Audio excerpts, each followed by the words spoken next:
Hi, I'm Paper Pancake. I'm having a blast with the Golem Challenge in Crystal Clash. I played over 100 hours in this game mode alone. The thrill of discovering effective playstyles and tweaking decks is a big part of the fun. If you are new to Crystal Clash and don't want spoilers on your road to discovery, stop this video now and just go play. Eventually, however, I get curious about what tactics other players use. You too? Well, this is my offering. A 6-minute, 49-second speedrun on the highest difficulty level.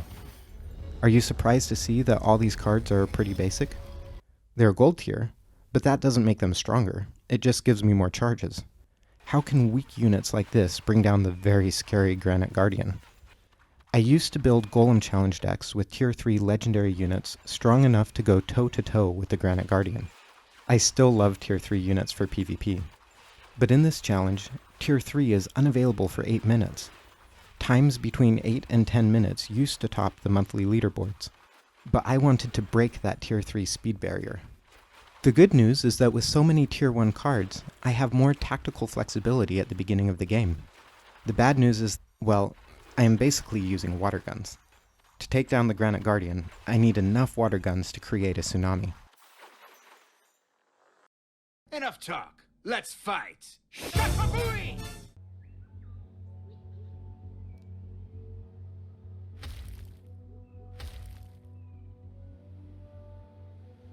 I start by luring the enemy units back to my Nexus. That Nexus ammunition is a free and powerful resource, so use it. This priest always wanted to be a martyr. There he goes. After this, I need to give the Nexus time to replenish ammunition, so it's essential that I push forward while I can and take the first tower. I place a priest back slightly so that it will use its enchantment before attacking. The priest's enchantment increases a unit's armor class, which means that we can get better value from the same amount of healing. Useful already, and even more useful later. Stone Weavers deal siege damage, so they are perfect for demolishing these buildings quickly. The timer at the top left is close to 0, so a large wave will soon spawn at the enemy nexus. When it does, you can watch it approach on the minimap. Before I transition to defending against that wave, I want to first take advantage of some free tower ammunition to help me whittle down these defenders. The Golem Challenge is a little different from PvP, but it's always important to control where you will fight no matter what mode you play. Don't be afraid to fall back and regroup far away from enemy towers.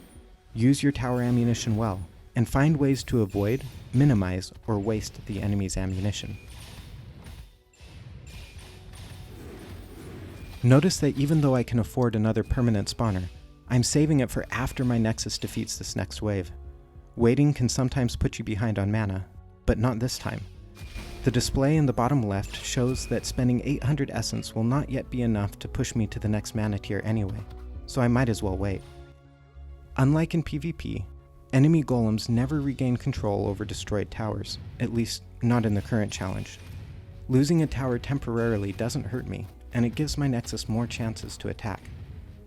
Enemy wave annihilated. Time for a counter push. We're still limited to tier 1 cards for the next 2 minutes, but the second tower is strong. I will borrow mana by using Echoes of the Future, and a few stuns from Light Pulse will give our squishy damage dealers more time to work.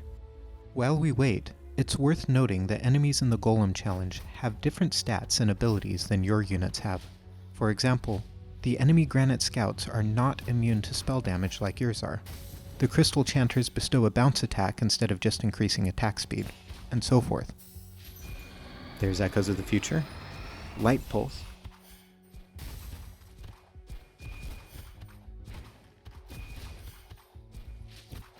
throw in some cheap cannon fodder. Hey, it's true though.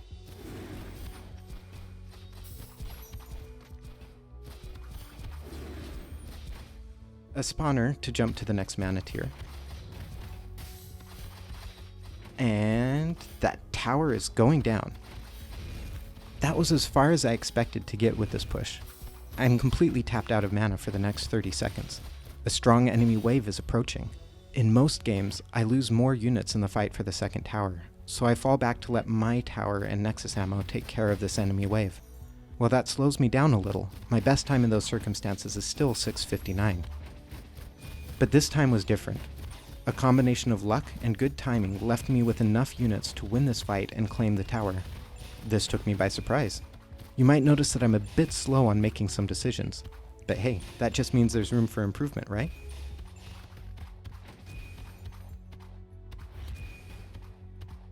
So, when you don't know what to do, go back to the basics. Avoid enemy towers, and use friendly towers to take out a chunk of their defenses.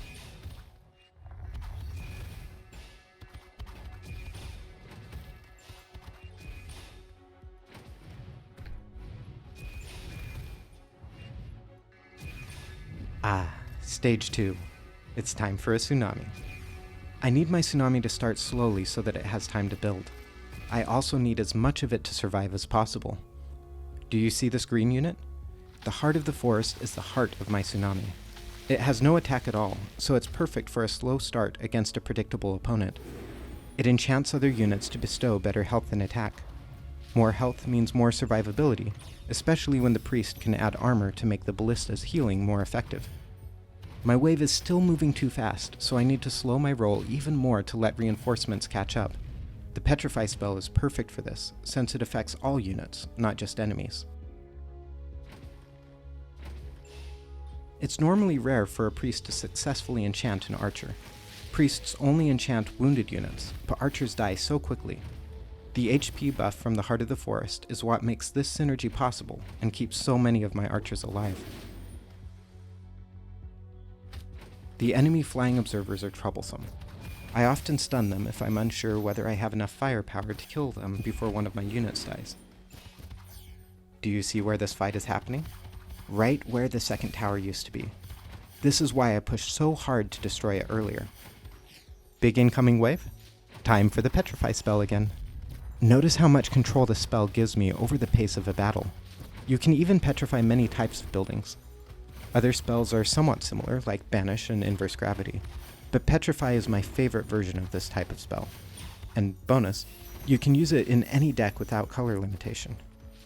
The only card I haven't yet used is Hail of Arrows, but its time is coming. Hail of Arrows gets more powerful for every friendly archer nearby, and I'm building up quite the wave of archers.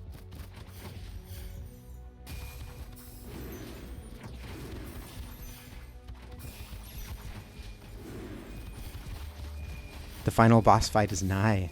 Now that it's clear that I will take this tower, I should have started preparing for the boss fight. This is a missed opportunity that leaves room for improvement. I usually try to borrow mana using Echoes of the Future. The Granite Guardian is immune to status effects, so you need to use brute force to bring it down. We just need to buy time by slowly placing footmen. Let's have a moment of silence for these fallen heroes.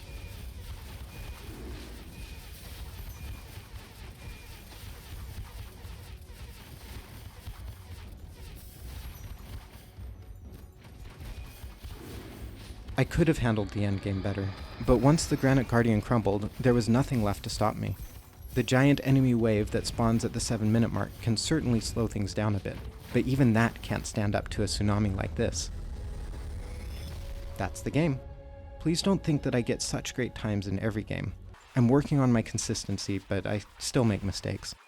There's also some luck at play, especially when it comes to what back area spawners the enemy uses, as well as the order in which they activate. For example, the Crystal Golem challenge sometimes has several flying spawners, and sometimes it has no flying spawners at all. Now that you know my tactics, do you think you can beat my time? Perhaps you have even better ideas to try. Please like and subscribe, then talk to me in the comments.